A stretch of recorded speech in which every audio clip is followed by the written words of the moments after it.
Você já sabe que a falência é um complexo processo judicial de execução concursal do falido. Já sabe quem pode falir e em qual juízo a demanda vai ser julgada.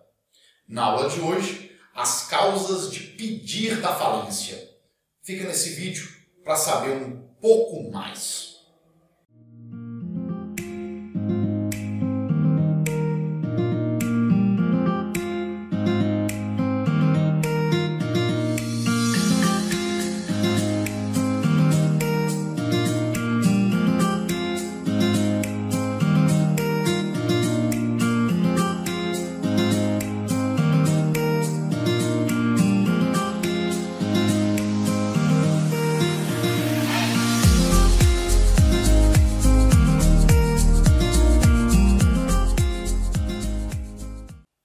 Como vão meus caros? Como vão minhas caras?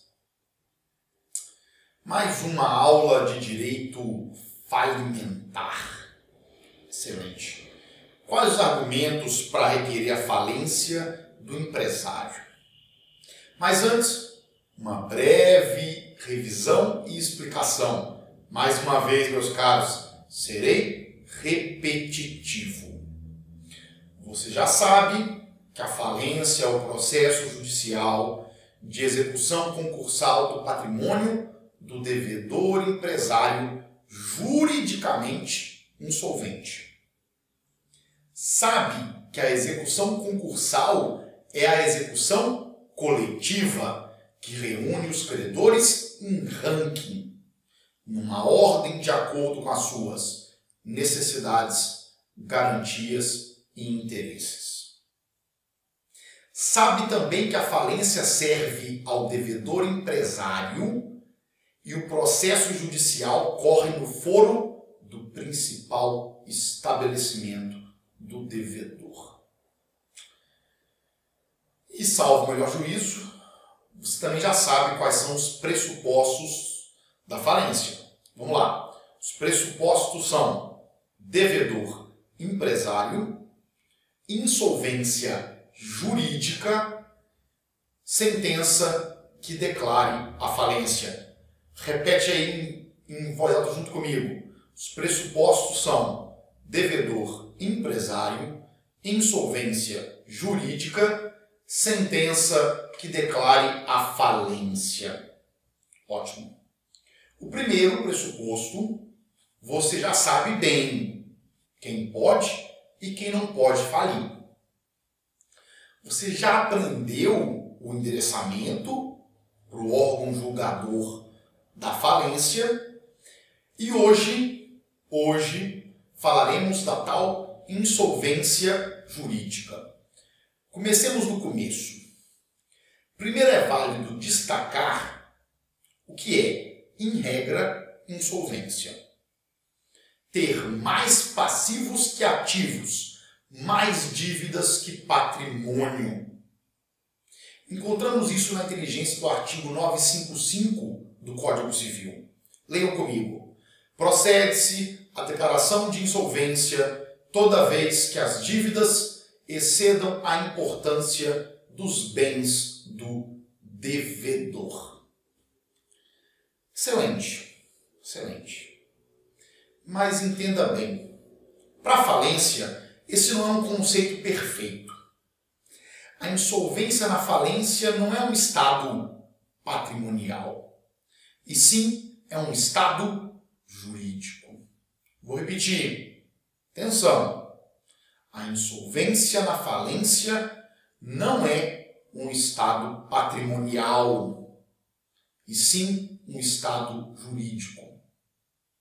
É irrelevante a prova de solvência e insolvência no procedimento falimentar. Aí está se perguntando por quê?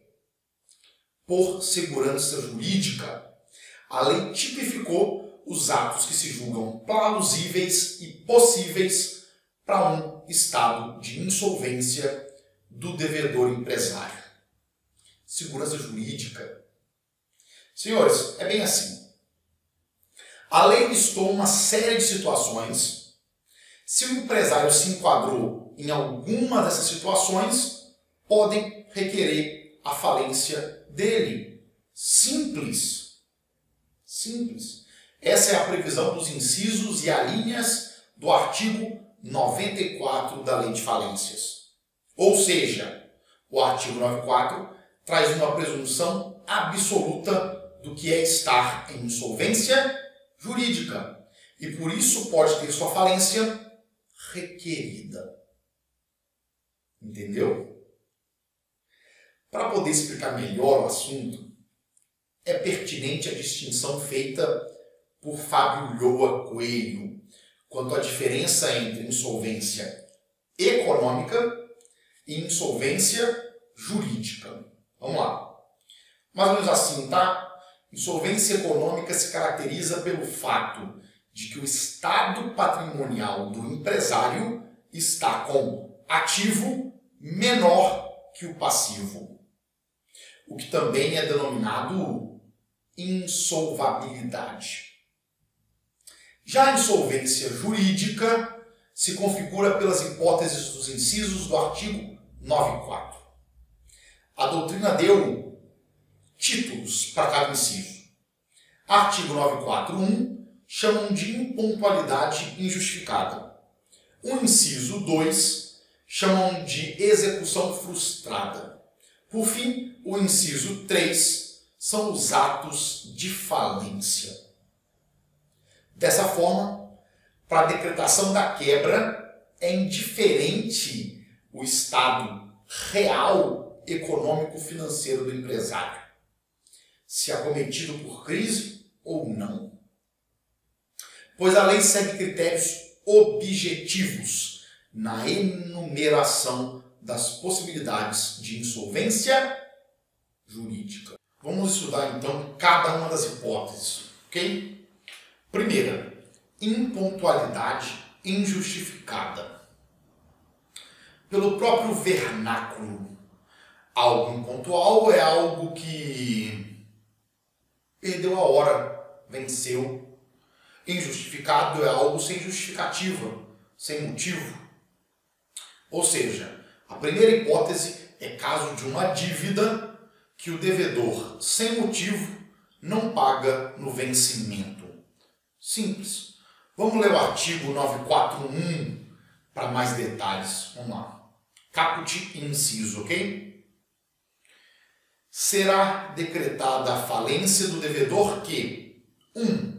Sem relevante razão de direito, não paga no vencimento obrigação líquida materializada em título ou títulos executivos protestados, cuja soma ultrapasse o equivalente a 40 salários mínimos na data do pedido da falência.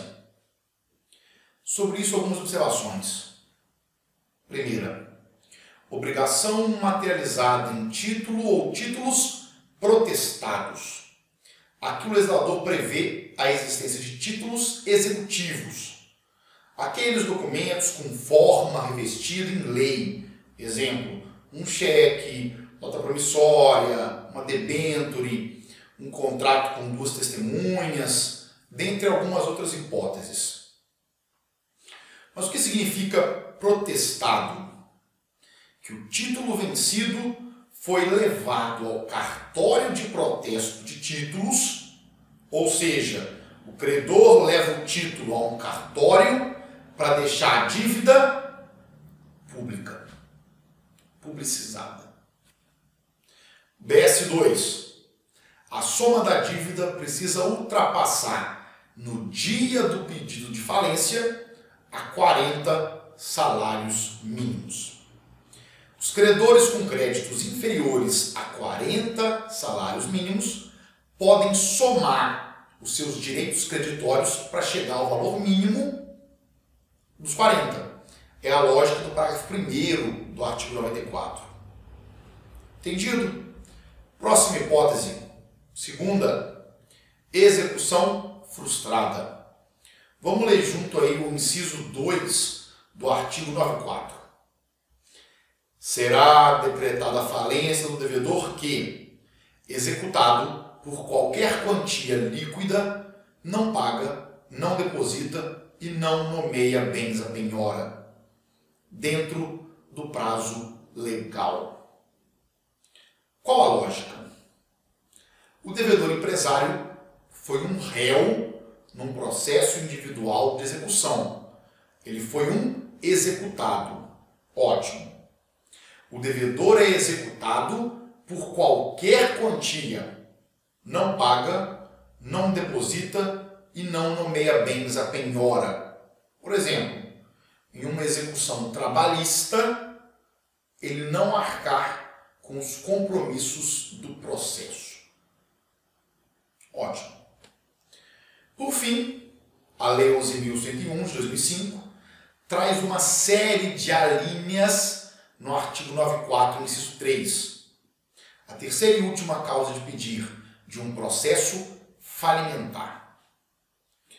Vou te contar os mais importantes, os mais relevantes atos de falência, mas vale a leitura do artigo por inteiro, ok? Ele é muito importante.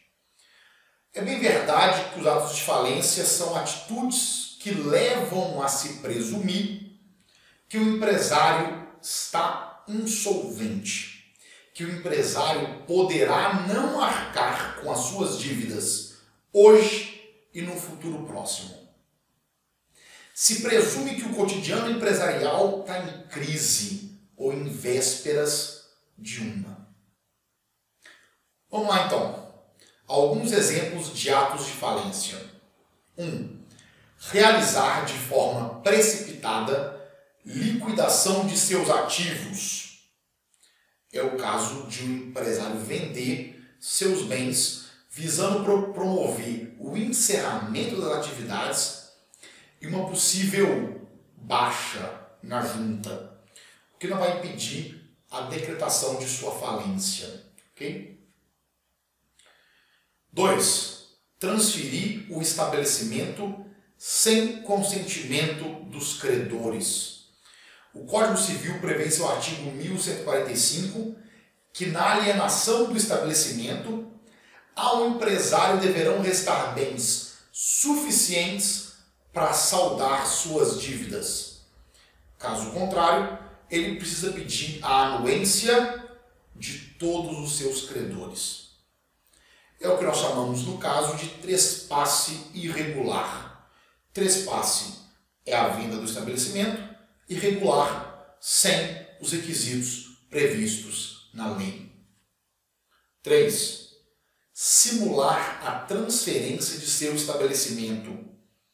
O empresário simula a transferência para, de forma fraudulenta, se distanciar dos seus credores. 4.